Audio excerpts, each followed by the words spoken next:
Good morning students. In the last two videos we have studied about male reproductive system and the male gamete called sperm.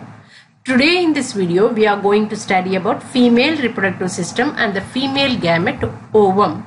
Shall we start? Yes. So students, this is the female reproductive system.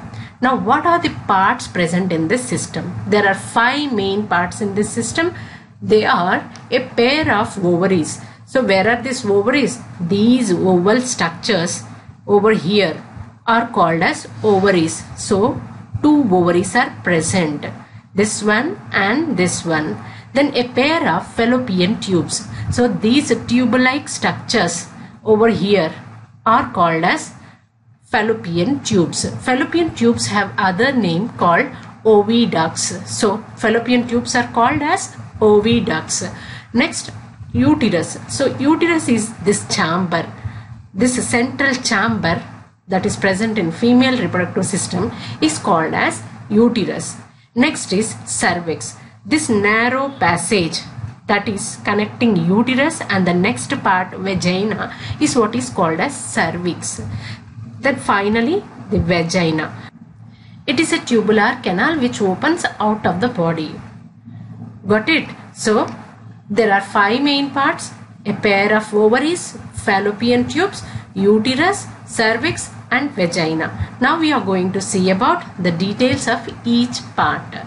Let us take up ovaries. So ovaries are the actual structures in which the female gametes are produced. Now where are these ovaries present? These ovaries are present in the lower abdomen, that is below navel region. But students, do you remember where the testes are present? Testes are present outside the body, hanging inside a bag-like structure called scrotum. Right? Testes emo outside the body untundi. Ovaries emo inside the body, that is in lower abdomen region. Remember this difference.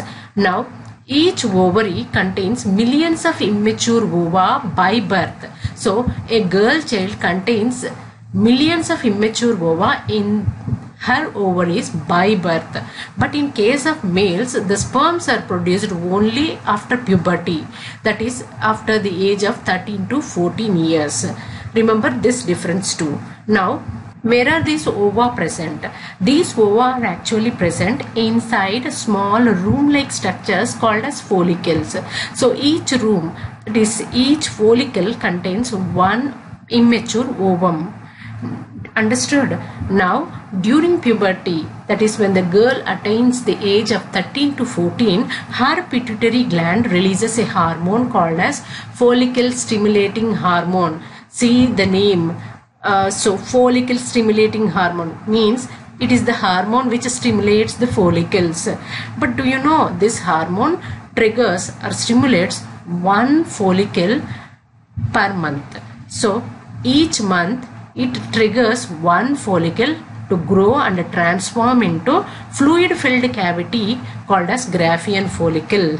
So every month ఒక్కొక్క follicle అనేది grow అయ్యి Graafian follicle గా మారుతూ ఉంటుంది. Graafian follicle means matured follicle. Look at this picture. This is the transverse section of a ovary. Inside ovary we find small room-like structures called follicles, right? So these are the follicles. There are many follicles, only few are shown here. What are present inside follicles? It is immature ova. So these dart-like structures represent immature ova. Now during puberty, under the influence of FSH, that is follicle stimulating hormone, one of the follicle among these will grow and transform into Graafian follicle. Graafian follicle is nothing but the follicle which has a cavity inside. Understood? So if you see this picture, one of the follicle is slowly growing and transforming into Graafian follicle.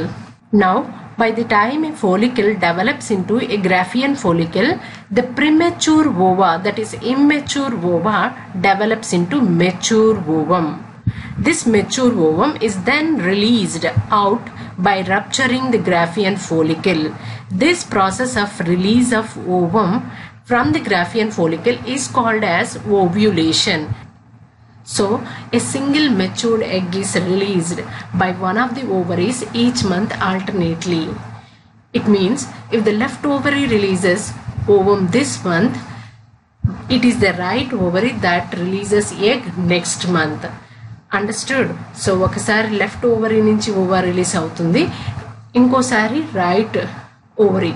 Like that it happens alternately.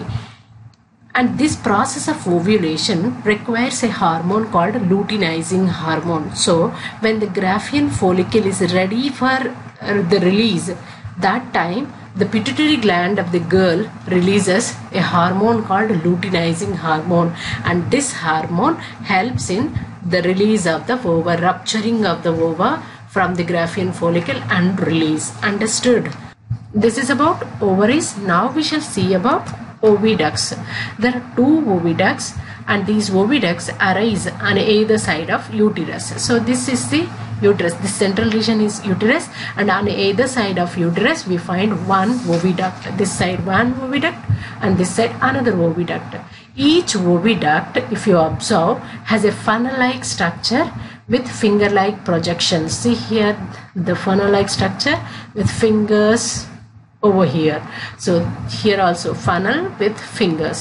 These fingers are very near to ovary, and during the time of ovulation, that is during the release of ova, these fingers they sweep around the ovary to collect the ovum. So ovulation time appudu ఇవేం చేస్తాయంటే ovary చుట్టూ sweep చేస్తూ ఉంటాయి, so that ova release అయితే ఆ funnel లోపలికి enter అయిపోతుంది. Understood? So once the ova enters into this funnel, it moves through the oviduct and reaches uterus. So for its travel from funnel region to uterus, it takes 24 hours, and during this time if mating takes place and sperms enter the oviduct, fertilization takes place inside oviduct and zygote is formed here. So which is the site of fertilization? It is oviduct. Understood? That is about oviducts. Now the next region is uterus. So uterus is the inverted pear-shaped muscular chamber. See here, this is the inverted pear-shaped muscular chamber, and this muscular chamber is made up of 3 layers: perimetrium, myometrium and endometrium. So innermost layer, this innermost layer is endometrium. That is followed by myometrium, then that is followed by the outermost layer, that is perimetrium. Of these 3 layers, endometrium is very important. So what is endometrium? It is the innermost layer of uterus. This endometrium undergoes cyclic changes every month. So during the time of ovulation, the endometrium becomes more thick and develops lot of blood vessels.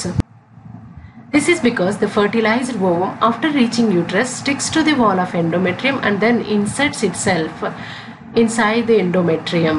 This insertion into endometrium is called as implantation. After implantation, slowly it develops into baby. So for the developing baby, endometrium has to provide nutrition as well as space. That is the reason why endometrium undergoes thickening and develops new blood vessels. But in case if there are no sperms available for fertilization, then unfertilized ova enters into uterus. This unfertilized ova cannot stick to endometrium and it cannot develop into baby. So the endometrium slogs off the newly developed tissues and blood vessels. These slogged off tissues and blood vessels come out as bleeding. This is what is called as menstruation. So sperms lekunda ఉండడం వల్ల fertilisation జరగకపోతే, అంటే mating జరగలేదు, so sperms లేవు, అప్పుడు ఏమవుతాయి, ovum డైరెక్ట్గా unfertilised ఫామ్లోనే యూట్రస్లోకి enter అవుతుంది. ఈ అన్ఫర్టిలైజ్డ్ ఓవము బేబీగా డెవలప్ అవ్వలేదు.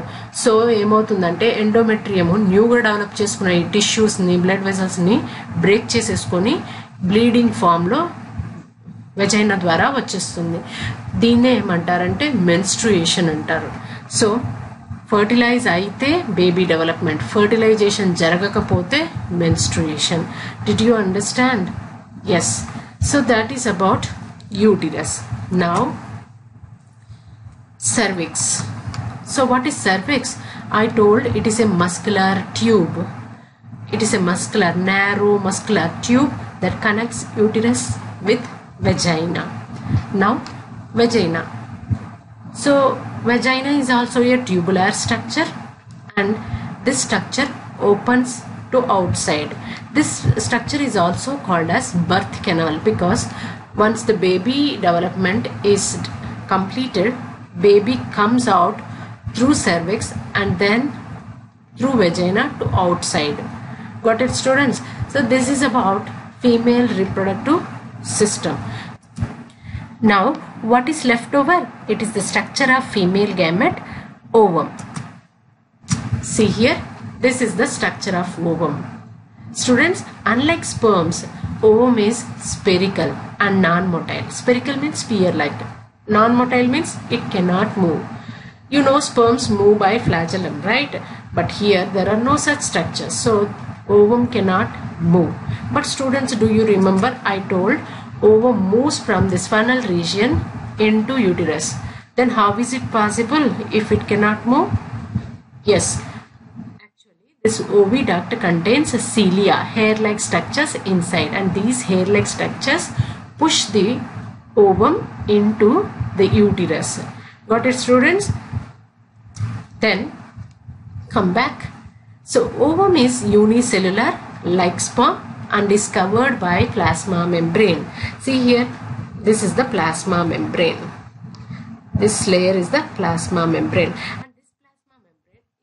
By two more membranes. This white layer is called as zona pellucida, and this is followed by a layer of cells called as corona radiata.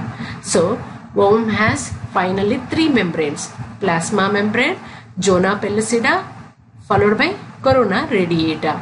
Now this ovum contains nucleus, a large nucleus which is almost centrally placed, and then it has cytoplasm, and this cytoplasm is called as ooplasm. Oo means egg.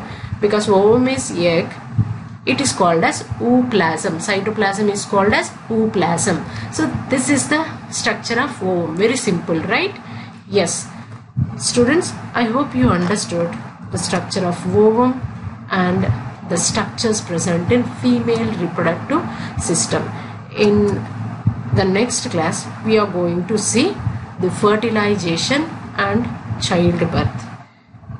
Thank you.